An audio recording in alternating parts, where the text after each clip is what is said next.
Good morning, everyone, and thank you for being here today. And a special thanks to our advisor, Lloyd Kass, for his invaluable guidance throughout the semester.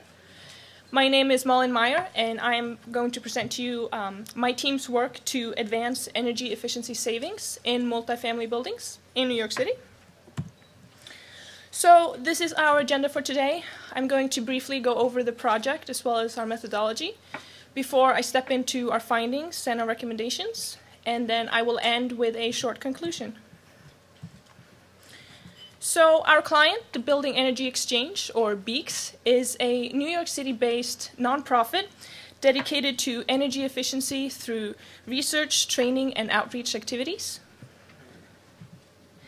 Now, New York City has set a goal to reduce its greenhouse gas emissions by 80% by 2050.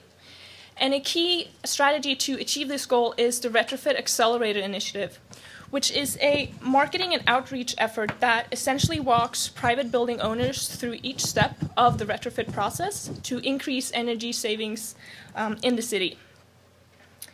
And so, to support the Retrofit Accelerator, BEEx is currently working on a project called Retrofitting Affordability, which focuses on the energy efficiency savings from multifamily buildings. Multifamily buildings are responsible for significant greenhouse gas emissions, and they remain an area of untapped potential for energy efficiency. Our work, then, has been to identify and examine the challenges as well as the opportunities to energy efficiency programs for private multifamily buildings in New York City so that we can support BEEx's work and also to augment the Retrofit Accelerator initiative. I want to point out that from this slide on, whenever I speak to programs, I am specifically referring to energy efficiency programs for multifamily buildings. So our methodology has consisted of 3 steps. First, we did a deep dive into the 5 existing programs in New York City, so we could identify challenges and barriers that are preventing greater participation. Second, we've conducted 16 stakeholder interviews with industry representatives, such as energy consultants and property management companies. We did this so we could gain professional insight on areas that the Retrofit Accelerator should focus on to achieve the 80 by 50 goal. And finally, we have compared New York City's programs to those in 6 other North American cities so that we could glean best practices.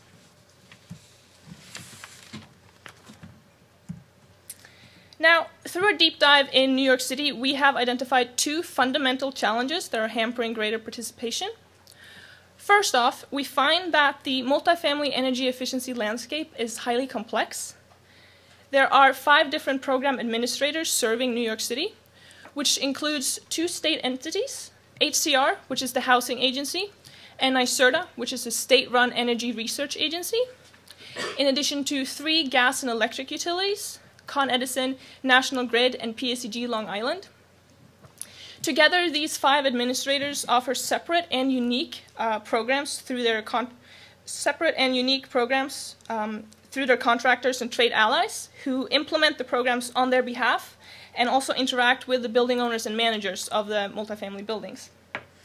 Now, these building owners qualify for programs depending on whether they manage a market rate or an affordable building, and if the building consists of 5 to 75 units or 75 units and above. I want to specify also that we are referring specifically to affordable private housing because we believe public housing to be outside the scope of our project. And so the end result of this is a maze of energy efficiency programs that building owners struggle to navigate. Second, several of the programs offered by these administrators overlap. This overlap is particularly strong between the program offered by NYCERDA and those offered by the utilities.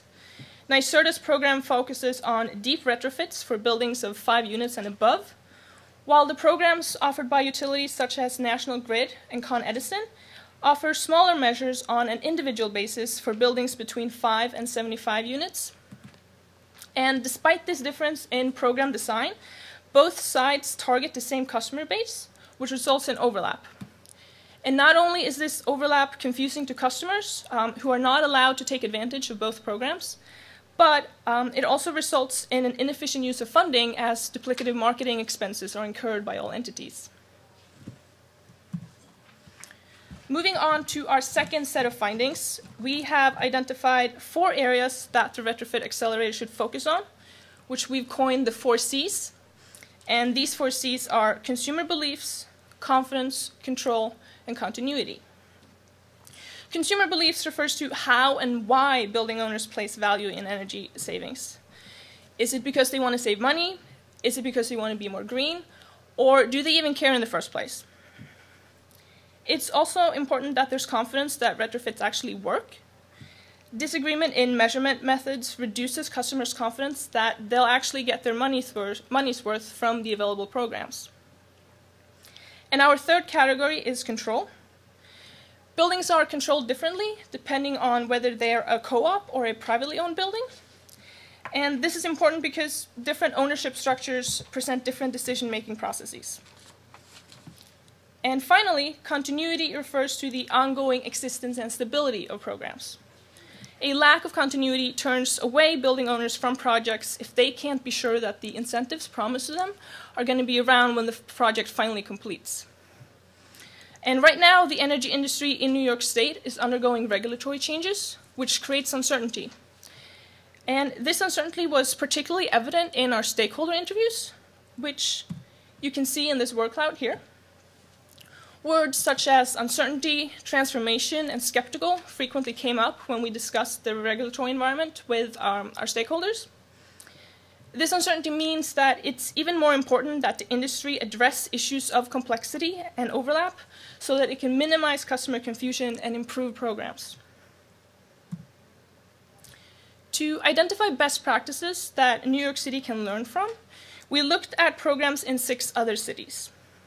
These North American cities were chosen due to their similarity to New York City in terms of building density, building age, and building stock, but also in terms of climate and the overall sophistication of their energy efficiency programs. So this brings us to our third set of findings and the 4 best practices that we've identified through our multi-city analysis. If we start in the first column, we see that the utilities in San Francisco, Boston, and Chicago have implemented a brand unity strategy in which administrators collaborate to develop one single integrated brand message to reduce customer confusion. In New York City, this would essentially mean that the programs of NYSERDA and the utilities would be marketed under one brand.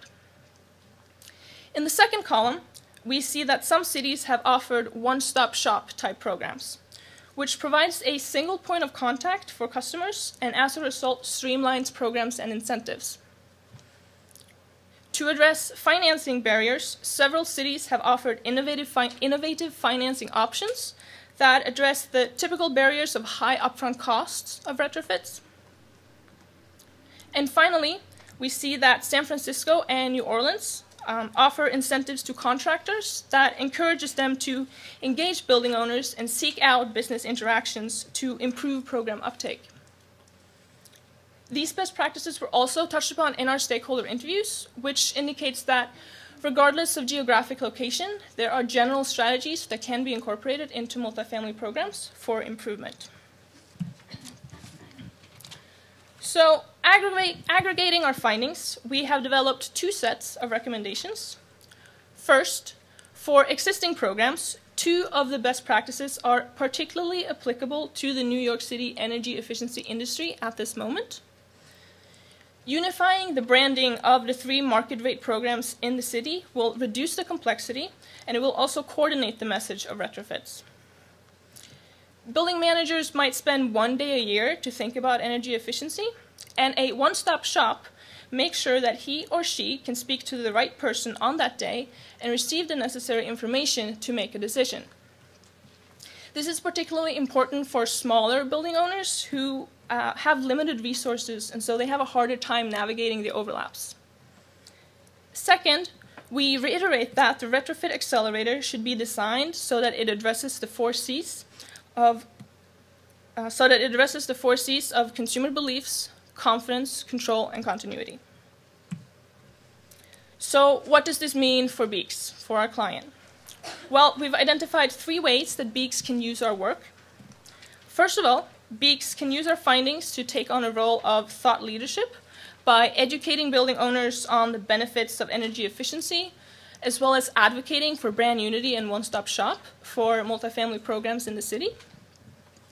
Second, they can take the lead by providing resources and information to building owners. And finally, BEEx can become a networking hub for professionals working in the industry to exchange ideas and improve coordination. So today we have a situation similar to this. Lloyd Kass Associates is a smaller property management company that owns buildings in New York City. Lloyd wants to save money through energy efficiency, but he just doesn't have the time, the energy, or the money to hire a consultant who can determine what and which incentives he is actually eligible for.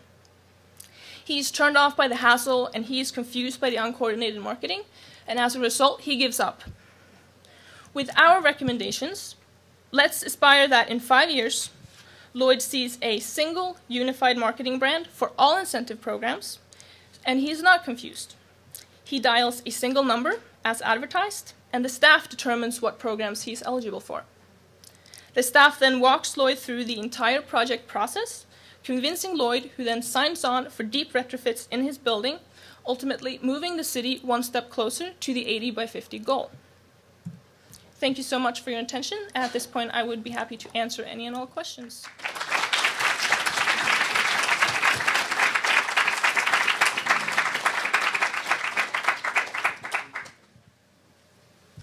Thanks, Malin. Great job. I was curious as to the financing options that you mentioned. What are some of these innovative financing options that other cities have come up with to address the initial access to capital barriers, besides like low-interest loans? Well, one of them is on-bill financing, which means that the cost of undertaking retrofits is transferred to your utility bill so that you can pay it off over longer term. And another option is so-called PACE financing, in which the cost of retrofits is tied to the property itself instead of the owner. Other questions?